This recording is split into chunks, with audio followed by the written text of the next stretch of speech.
Assalamualaikum sahabat kimia, kembali lagi bersama Kak Elia.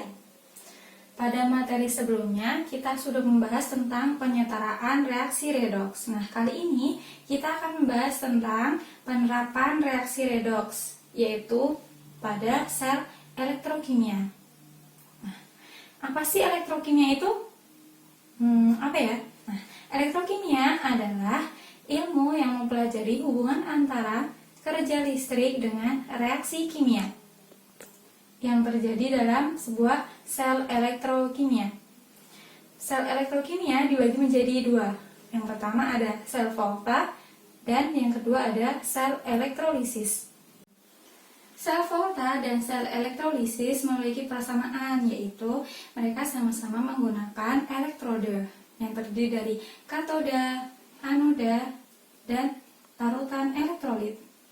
Larutan elektrolit adalah larutan yang dapat menghantarkan arus listrik, dapat berupa asam, basa, maupun garam yang telah terionisasi secara sempurna. Selain itu, dalam sel volta dan sel elektrolisis, mereka sama-sama menggunakan reaksi reduksi dalam katodanya dan reaksi oksidasi pada anodanya. Berikutnya, kita akan membahas tentang perbedaan sel volta dan sel elektrolisis. Pertama, dalam sel volta, ia merubah energi kimia menjadi energi listrik, sedangkan sel elektrolisis, ia merubah energi listrik menjadi reaksi kimia. Berikutnya, dalam sel volta, terjadi reaksi secara spontan, artinya kita tidak perlu memberikan daya atau usaha yang lebih supaya dia menghasilkan listrik, namun dia akan bereaksi dengan sendirinya untuk menghasilkan listrik. Sedangkan pada sel elektrolisis, reaksi ini terjadi secara tidak spontan karena kita harus memberikan listrik supaya terjadi reaksi kimia. Selanjutnya, perbedaannya adalah pada sel volta yang merupakan kutub positif adalah katoda, kutub negatifnya adalah anoda, sedangkan sel elektrolisis yang katoda itu kutub negatif dan anodanya kutub positif.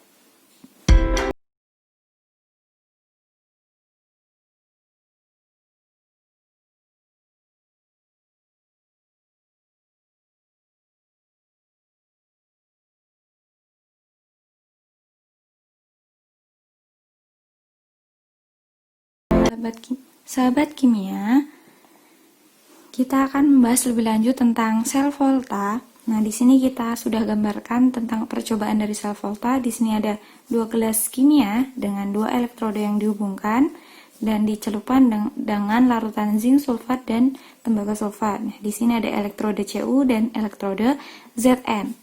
Di sini kita harus mengetahui mana yang katoda dan mana yang anoda, atau mana yang kutub positif dan mana yang kutub negatif. Bagaimana cara yang kita bisa tahu? Nah, kita bisa tahu melalui melihat tabel daftar harga potensial reduksi standar dari logam Cu dan Zn ini.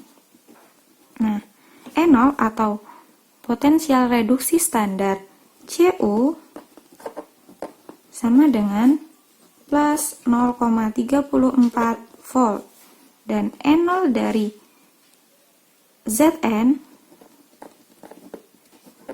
sama dengan minus 0,76 volt. Nah, setelah ini kita harus mengingat kembali prinsip dari sel volta, di mana katoda adalah mengalami reduksi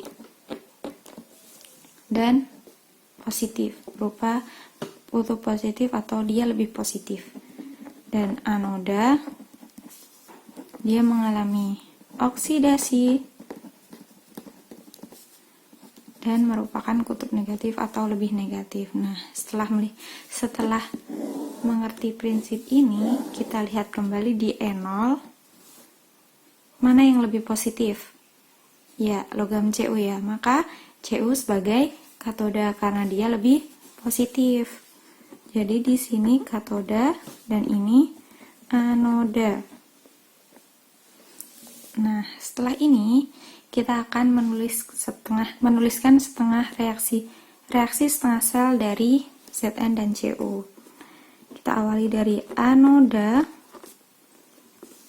Nah, di anoda ini mengalami oksidasi dari logam Zn. Nah, kita tuliskan, berarti oksidasi ya, ingat kembali. Oksidasi itu melepas elektron. Jadi Zn menjadi Zn2+ ditambah 2 elektron. Nah, dia melepas elektron sejumlah 2. Nah, di sini sekarang kita tuliskan yang katoda. Dalam katoda ada Cu. Nah, di sini yang tereduksi adalah harutan CuSO4 menjadi Cu2+. Nah, ini tadi kan Zn menjadi Zn2+, CuSO4 menjadi Cu2+.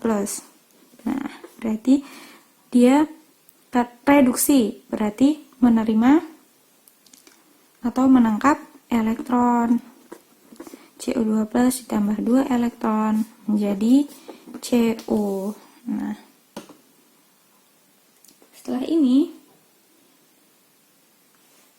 supaya lebih paham, saya akan ceritakan bagaimana sih ceritanya kok bisa terjadi reaksi ini gitu. Nah, di sini logam Zn yang mengalami oksidasi, ya, logam Zn yang mengalami oksidasi, dia akan melepaskan Zn2+ dan melepaskan 2 elektron. Nah, 2 elektron ini akan dia bawa ke katoda. Nah, Cu2+ sebagai hasil reduksi dari CuSO4 ini, dia sebagai ion akan menangkap 2 elektron dari Zn tadi. Begitu. Jadi elektron ini akan ditangkap oleh Cu2+. Nah,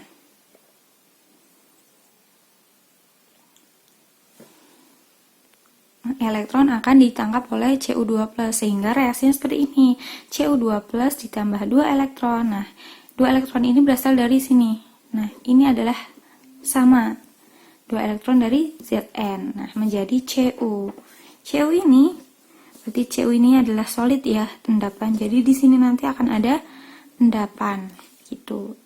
Kita tuliskan, ini tadi kan reaksi setengah sel ya. Kita akan tulis reaksi selnya, reaksi totalnya. Jadi karena ini elektronnya sudah sama, berarti tinggal kita coret. Jika tidak, maka kita harus kalikan dulu sampai bisa sama gitu. Nah, kita tulis Zn dengan fasanya ya, solid.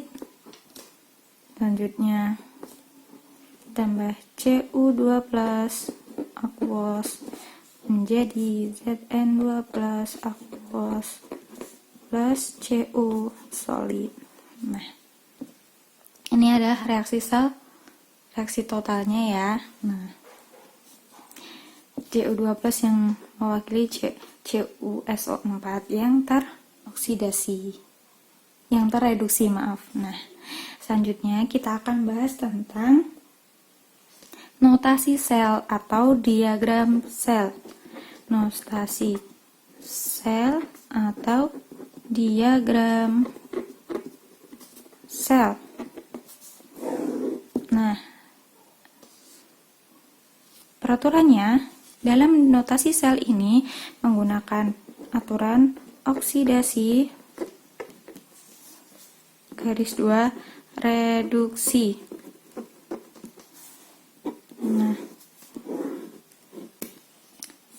yang mengalami oksidasi adalah tadi anoda, yaitu Zn. Jadi penulisannya adalah kita tulis dulu logamnya, baru ionnya. Garis 2 ionnya, baru logam kalau reduksi. Jadi ini adalah oksidasi, ini reduksi. Nah, kenapa ion ini harus berdampingan? Karena pada dasarnya garis 2 ini adalah jembatan garam, menunjukkan jembatan garam maksudnya. Jadi jembatan garam ini menetralkan ion, makanya di samping garis 2 ini adalah ionnya, sedangkan logamnya di sini. Begitu ya. Nah, sekarang saya akan jelaskan lebih lanjut tentang, nah ini tadi ya, kita amati lagi percobaannya. Jadi ketika Zn ini terus-menerus menghasilkan Zn2+, maka dalam larutan akan terjadi kelebihan muatan positif. Nah, sedangkan dalam gelas ini, karena Cu2+ terus-menerus menangkap 2 elektron, maka larutan ini akan kekurangan muatan positifnya, sehingga akan kelebihan muatan negatif. Nah, maka mereka tidak seimbang. Untuk menyeimbangkannya, tadi di sini kita bahas ada jembatan garam ya.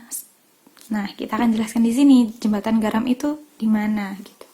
Nah, jadi ini tadi kan mereka tidak seimbang. Nah, kita akan seimbangkan dengan yang namanya jembatan garam. Jadi dalam sel fota ini ada jembatan garam yang berfungsi sebagai penyeimbang atau dia menetralkan supaya mereka menjadi seimbang, menetralkan ion-ion gitu.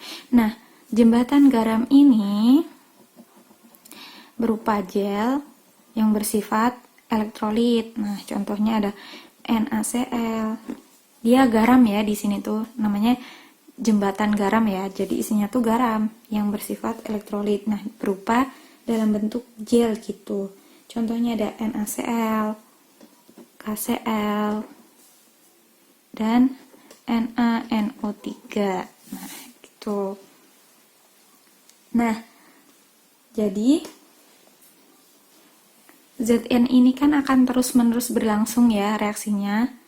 Nah, ketika Zn ini terus-menerus berlangsung, maka dia lama-lama akan habis dan sel volta pun akan berhenti. Nah, dengan adanya aliran elektron terus-menerus ini ya, ketika ini dipasangi dengan voltmeter atau ampermeter, maka akan menghasilkan tegangan listrik. Nah, tegangan listrik ini dalam sel volta ini kita bisa menghitungnya dengan E0 cell, disebut dengan E0 cell. Nah, kita akan bahas bagaimana cara menghitung E0 cell dalam percobaan ini ya. Nah, kita ini. Jadi E0 cell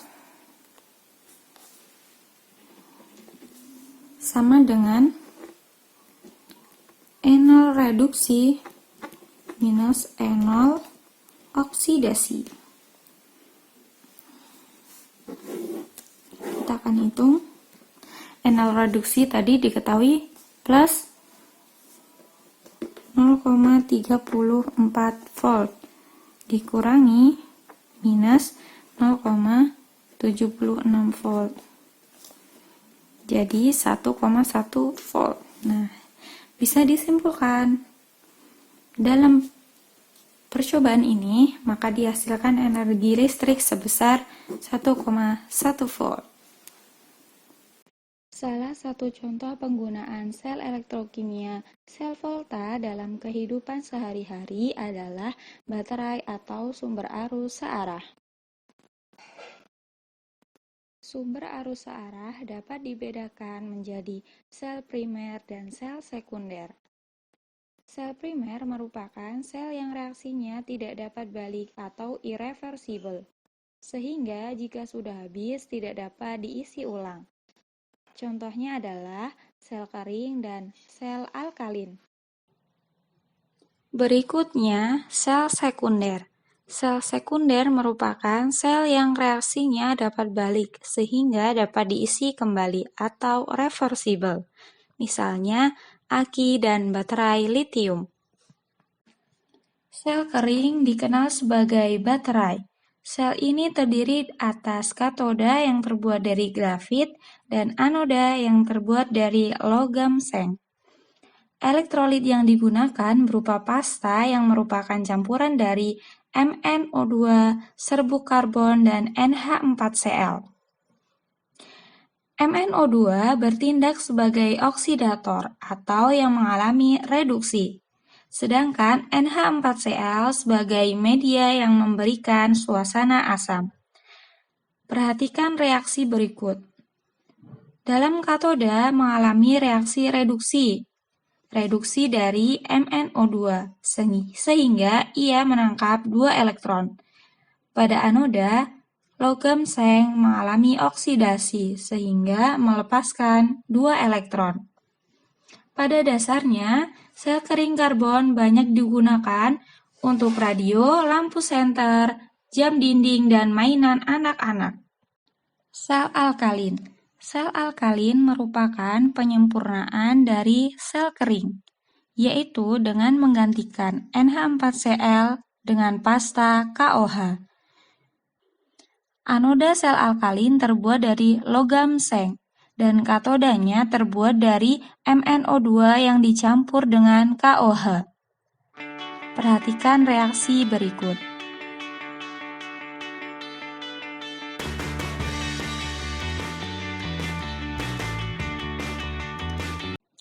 Sel aki. Sel aki disebut juga sebagai sel penyimpan, karena dapat berfungsi sebagai penyimpan listrik yang setiap saat dapat dimanfaatkan. Sel aki termasuk sel sekunder karena dapat diisi ulang. Anodanya terbuat dari logam timbal dan katodanya terbuat dari logam timbal yang dilapisi PbO2.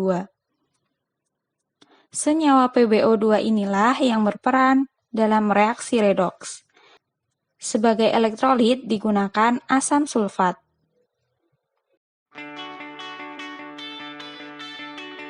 Baterai litium atau biasa disebut litium ion merupakan baterai yang banyak digunakan pada telepon seluler, laptop, tablet, dan perangkat elektronik lainnya. Terdiri atas litium sebagai anoda dan MnO2 sebagai oksidator, seperti pada baterai alkalin. Baterai litium dapat menghasilkan arus listrik yang lebih besar dan daya tahannya lebih lama dibandingkan baterai kering yang berukuran sama.